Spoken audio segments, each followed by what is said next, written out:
चिंचगाव टेकडी येथे भागवत पुराण सप्ताह संपन्न। माढा तालुक्यासह सोलापूर जिल्ह्यात लोकप्रिय असलेल्या चिंचगाव टेकडी येथील महादेव मंदिर सत्संग आश्रममध्ये दर 3 वर्षांनी येणाऱ्या अधिक मासानिमित्त धोंड्याच्या महिन्यात आयोजित अखंड श्रीमद भागवत महापुराण ज्ञानयज्ञ सप्ताहाचं आयोजन शिवचरणानंद महाराज यांच्या मार्गदर्शनाखाली आनंदाच्या वातावरणात करण्यात आलं होतं। गेली 7 दिवस शुक महाराजांनी परीक्षित राजाला जे श्रीमद भागवत कथा महापुरात सांगितले होते तीच कथा स्वामी कृष्ण चैतन्यपुरीजी महाराज निळकंठेश्वर संस्थान पिंपरखेडा जिल्हा जालना यांनी आपल्या रसाळ वाणीने तसेच 7 संगीतासह उपस्थित असंख्य भाविकांना ऐकवली। या भागवत कथेमध्ये अनेक देवदेवतांच्या गोष्टी त्यांनी भाविकांना सांगितल्या। यावेळी हरिजागर ही अनेक भक्तांनी केला होता।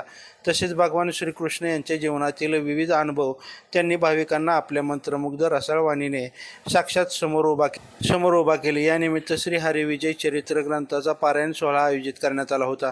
यास अनेक स्त्री पुरुष भाविकांनी लाभ घेऊन ग्रंथाचं पारायण केलं। 7 दिवस सायंकाळी 7 ते रात्री 10 या वेळेत भागवत कथा अनेक श्रोत्यांना ऐकवण्यात आली। यानंतर सर्वांना महाप्रसादाचं आयोजन नित्यनेमानं करण्यात येत होतं। सोमवारी गोपाळ कल्याणे या सप्ताहाची समाप्ती होणार आहे, यासाठी अनेक साधकांनी परिश्रम घेतले होते। याशिवाय विविध गावातील भजनी मंडळांच्या वतीनं हरिजागर करण्यात आला।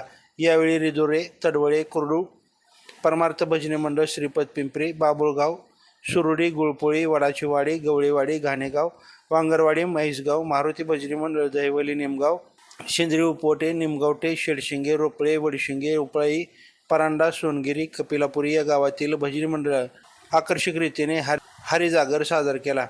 लाईव्ह महाराष्ट्र झोन न्यूजसाठी विनायक पाटील। ताज्या अपडेट्ससाठी लाईव्ह महाराष्ट्र झोन न्यूजच्या यूट्यूब चॅनलला सबस्क्राईब करा, तसेच बेल आयकॉनवरती क्लिक करा।